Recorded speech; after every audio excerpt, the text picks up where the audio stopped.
Vamos lá, meus amores. Boa tarde. Então vamos iniciar aqui mais uma aula, certo? Hoje nós vamos falar sobre eletricidade. O que vocês entendem sobre eletricidade? Energia. Tem a ver com energia. Muito bem, com energia.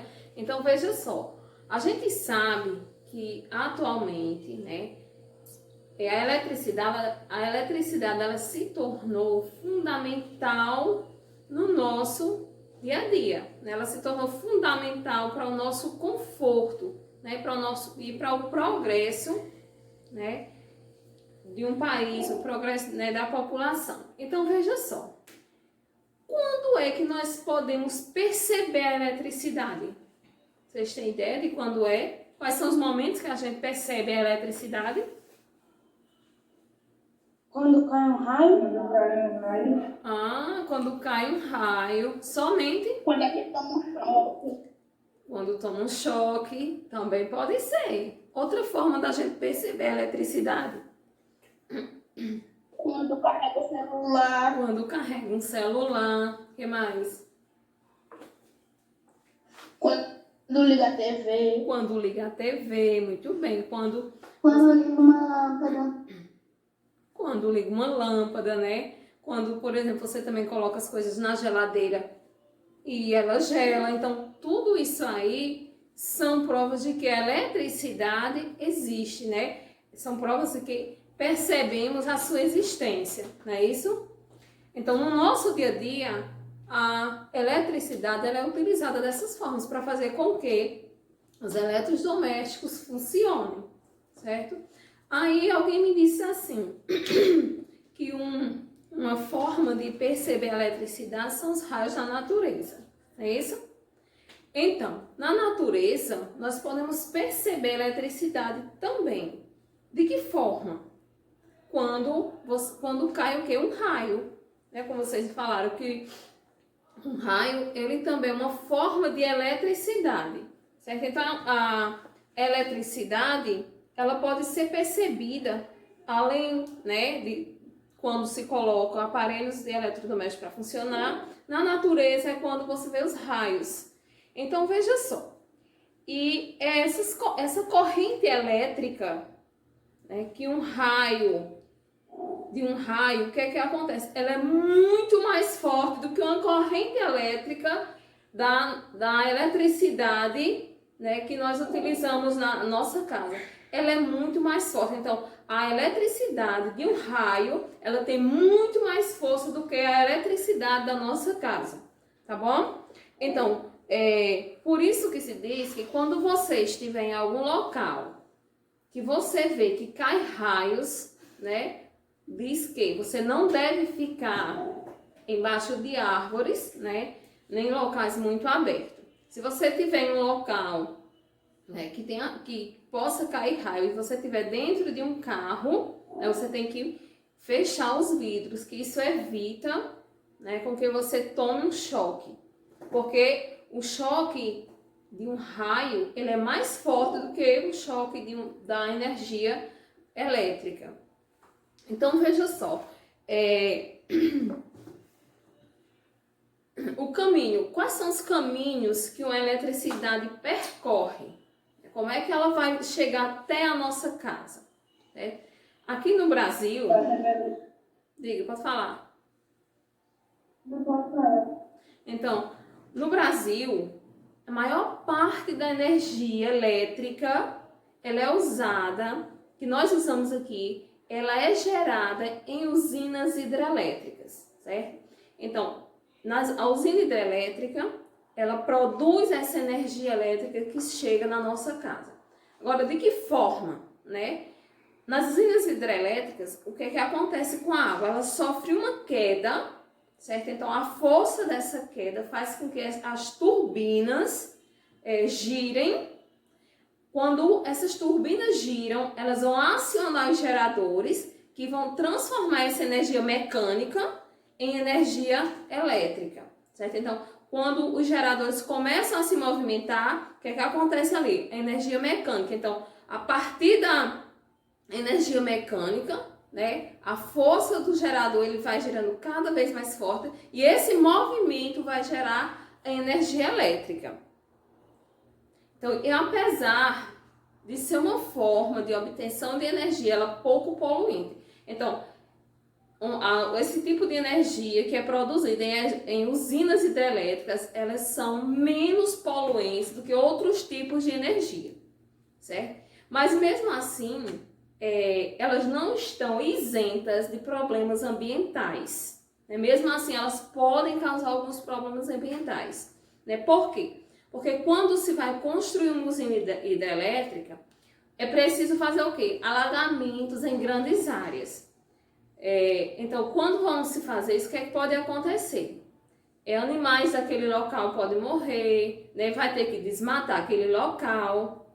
Muitas vezes, antes de fazer essas construções dessas hidrelétricas, eles procuram fazer um mapeamento, fazer um estudo de todos os animais, de todos os tipos de vegetais que possam ter naquela área. Eles tentam retirar para colocar em outra área, mas como são utilizados grandes espaços, pode ocorrer, né, de nem todos os animais serem retirados dali. Então, como eu ia dizendo, eles procuram, né, fazer toda a retirada de animais, né, de vegetais da área para poder fazer a construção da energia das hidrelétricas, né? Nós sabemos também que às vezes até pessoas têm que ser deslocadas daquele determinado lugar, né? Aí o que acontece? Elas vão perder o local de moradia, eles sempre transferem para outros locais, mas mesmo assim fica muito difícil. Então, para a construção de uma usina hidrelétrica, né, pode trazer alguns danos ao meio ambiente, apesar de terem toda uma cautela, né? Por exemplo, quando foi para construir a usina hidrelétrica de Belo Monte, né, que essa usina hidrelétrica foi construída na bacia do rio Xingu, que fica no estado do Pará. Então lá uma grande área de floresta, ela precisou o quê? Ser desmatada, né? Então veja só, aí já causou um tipo de problema, né, ambiental. Então, só que, digamos, apesar de tudo isso, né, de todos esses problemas, esse tipo de energia usada na nossa casa aqui no Brasil, que são produzidas pelas usinas hidrelétricas, elas são as menos prejudiciais ao meio ambiente. Então, veja só, vocês me disseram aí que existem vários tipos de formas que nós podemos obter, né, a eletricidade. E veja só, a eletricidade, gente, ela pode ter bons condutores e maus condutores, certo? Existem aqueles corpos que são bons condutores de eletricidade, ou seja, então, são aqueles que permitem que a corrente elétrica passe com facilidade, certo? Então, por exemplo, o cobre, o alumínio, né, a prata, o ferro, eles são bons condutores de eletricidade. Oi, quem tem? Tem, no caso, o vidro. É um mau condutor, no caso, né? O vidro ele é um mau condutor, né? Porque ele não deixa a eletricidade passar, né? Já o ferro não. O ferro, o cobre, o alumínio, a prata são bons condutores, né? Ele deixa a energia passar, a eletricidade passar. Por isso que eles são chamados bons condutores de eletricidade. Já os maus condutores de eletricidade, eles são corpos que dificultam a passagem da corrente elétrica.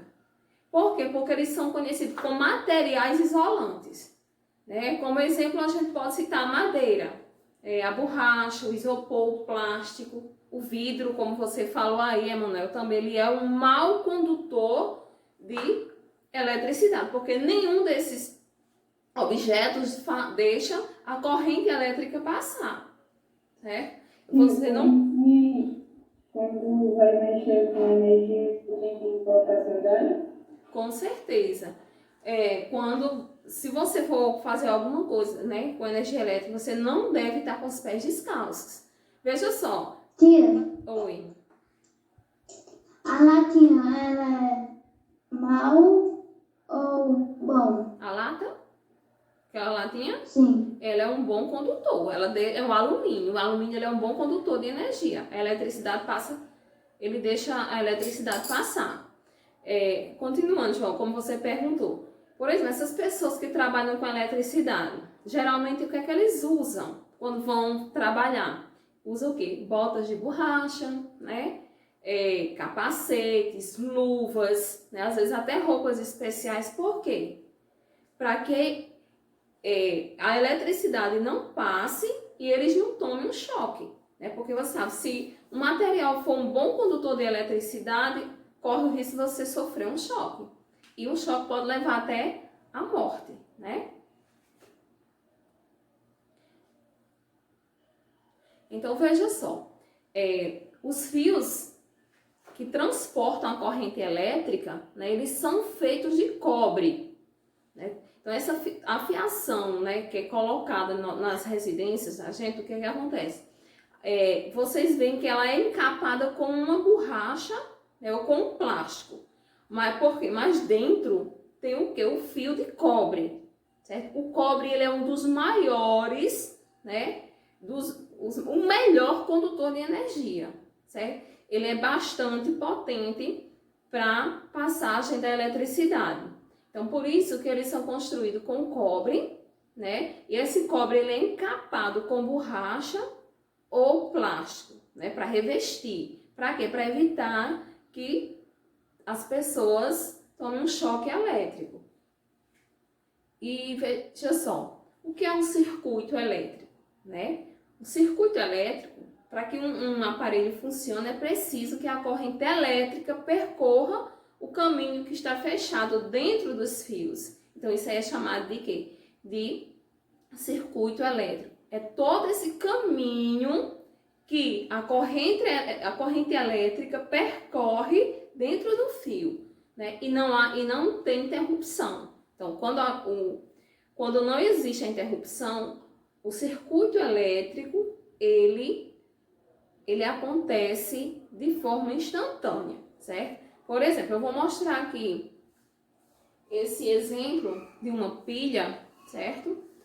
Que passa, como é que ela pode passar o circuito elétrico ou não? Veja só, vocês estão vendo aqui, ó, que uma ponta do fio, tá vendo aqui desse lado? Isso aqui é um fio e as pontas, certo? Elas foram retiradas, o plástico que fica em cima. Tá só o cobre. Então, essa ponta aqui, ela foi fixada no lado negativo da pilha, certo? E essa outra ponta aqui foi fixada onde? Na base da lâmpada, certo? Então, aqui a lâmpada não acendeu. Por quê? Porque o circuito estava aberto, evitando a passagem da corrente elétrica. Tá vendo? Que aqui ficou aberto. Mas já nessa outra aqui, ó, quando colocou a base da lâmpada, né, na pilha, o que aconteceu? A lâmpada acendeu. Por quê? Porque depois de ser encostada lá na pilha, o circuito foi fechado. Como fechou o circuito, a lâmpada acendeu. Né? Nesse caso aí, a pilha ela serviu o quê? Como fonte de energia, né, que permitiu que a lâmpada se acendesse, que ela emitisse a luz, certo? Mas veja só, gente. Não dá pra ver direção. Não, mas no livro de vocês tem, viu? Então, veja só. Vocês sabem que mexer com energia elétrica é perigoso, né? E alguém sabe me dizer quais são alguns cuidados que nós devemos ter com a eletricidade? Não colocar microobjetos nas tomadas. Muito bem. Não colocar dedo, né, nas tomadas. O que mais que a gente não deve fazer? Não empinar pipa perto de rede elétrica. Não empinar pipa. Não ligar vários equipamentos na mesma tomada. Certo. Muito bem. Não empinar pipa perto da rede elétrica. não ligar vários, né, aparelhos eletrodomésticos na mesma tomada, né, porque isso aí pode ocorrer o que? Um curto-circuito, né? O que mais que a gente não pode fazer para evitar algum dano? Gente? Manter aparelhos elétricos e chuveiros de manhã. Muito bem, manter aparelhos elétricos, né? Nunca ligar aparelhos elétricos em locais que tem água, né? Sempre longe de pia, longe de chuveiro, né? Porque pode ocorrer aí curto-circuito, né? Então vamos lá, dar início aqui a mais uma aula de ética, né? Hoje com o assunto aquecimento global. Eu perguntasse para vocês, né? O aquecimento global, ele é mito ou é verdade? Verdade. Ele é verdade, muito bem, né? Então por quê? É verdade, isso mesmo. Então a gente vê, escuta muito falar nesse aquecimento global. Então, o aquecimento global, né, nada mais do que a temperatura que está aumentando cada vez no nosso planeta, né? E por conta desse aquecimento global, né, o que é que está acontecendo no nosso planeta? A gente vê que nos países aí afora acontece o quê? Ciclones, né, terremotos, maremotos, né, vulcões, né? Então, isso daí são consequências, né, de quem? Do aquecimento global, não é isso? E por quê? Agora veja só, a gente sabe que a gente vive num planeta, né, que existe vários tipos de seres vivos, não é isso? Então, nossa vida e a vida desses seres vivos, né, elas dependem de quê? Para que a gente tenha uma vida saudável, né, depende de quê? Quem sabe dizer? Da natureza. Vai depender da natureza, ou seja, vai depender das boas condições, né, da natureza. Por quê? Porque precisa fazer, cada um de nós precisa fazer a sua parte, né? Então, se nós não fazemos a nossa parte, nós não vamos ter um planeta adequado para a sobrevivência, né? Então, a gente sabe que o ser humano, ele é o principal responsável pelo que está acontecendo no planeta, né? Somos responsáveis pelo aquecimento global, né? Então, o aquecimento global nada mais é o quê? Do que o aumento da temperatura, né? Que está acontecendo no nosso planeta, e esse aquecimento, né, global, ele está trazendo consequências para todos os seres vivos. Então, o problema, né, está na quantidade de gases, né, poluentes que são liberados por fábricas, são liberados por carros. Então, esses poluentes, eles são nocivos, né, a todos os seres vivos e também contribui para o aquecimento global, né? E veja só, por quê? Porque esses gases, gente, eles ficam na atmosfera, né? Eles não se dissipam, né? Eles não se desmancham. Então, eles vão permanecer lá, né? E com o acúmulo dele, o que é que vai acontecer? O planeta, ele vai ficar cada vez mais quente se o ser humano continuar, né, causando todos esses danos, né, como o desmatamento, a queimada, né? Tudo isso aí provoca também o aquecimento global.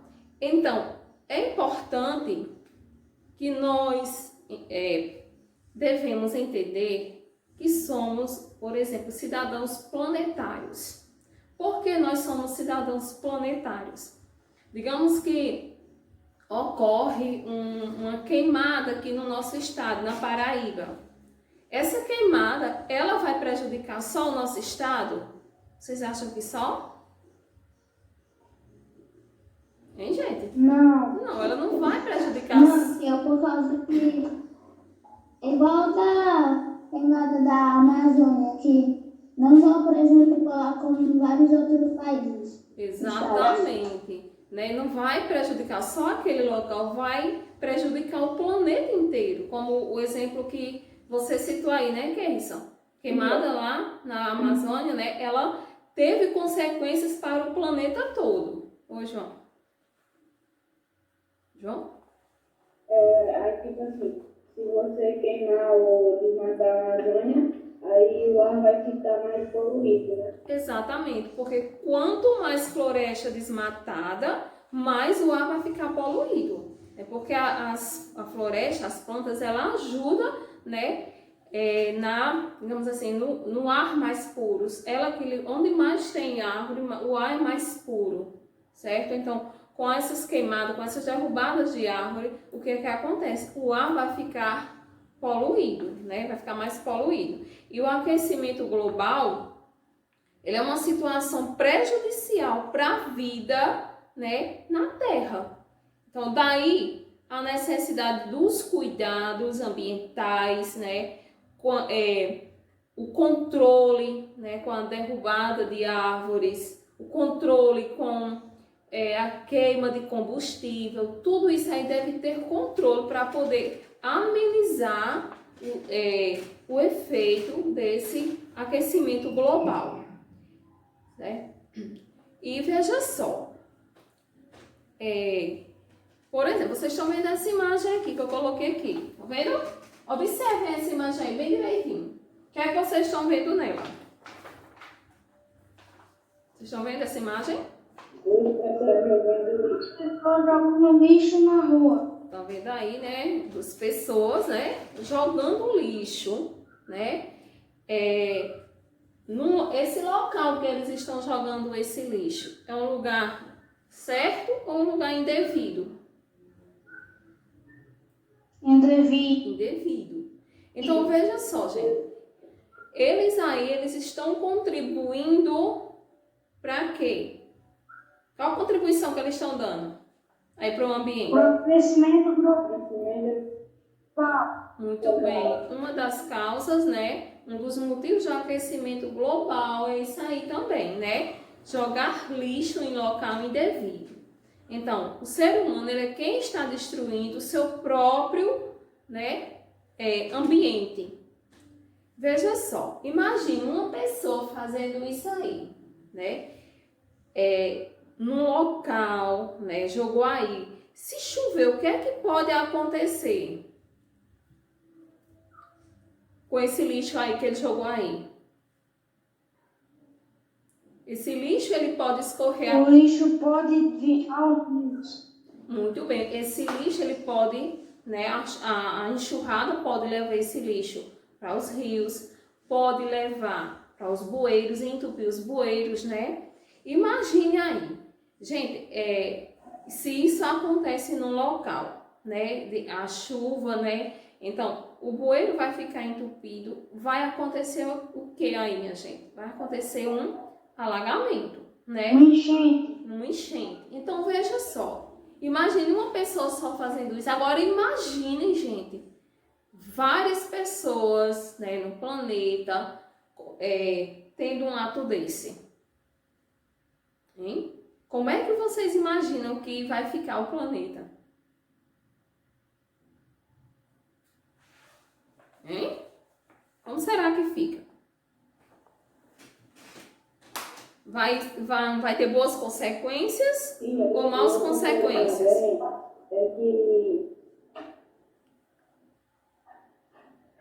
É que o que, João? Para aí, vai. Então, não só a queima de combustível, não só a queima de árvore, não só a queima do lixo vai prejudicar o meio ambiente, né? Lixo jogado no local indevido também vai ter consequências sérias para o meio ambiente, né? Como o João falou, porque além de poluir, além de causar enchentes em cidades, né? Ele vai atrair insetos. Então, nós somos, né? Como ser humano, nós somos responsáveis por tudo que acontece no meio ambiente. Toda causa tem uma consequência, né? Então, se a gente continuar fazendo uso indevido de tudo na natureza, nós vamos ter consequências sérias para a nossa vida. Não só para a vida, né, dos seres humanos, mas também a vida de quem? Dos vegetais, né? E dos animais silvestres também, que sofrem com isso. Eles sofrem com o aquecimento global, né? Com a destruição da natureza. Porque vocês sabem que o habitat, né, dos animais são as florestas. Então, se acabar com as florestas, se destruir a floresta, claro que os animais correm risco de vida também, né?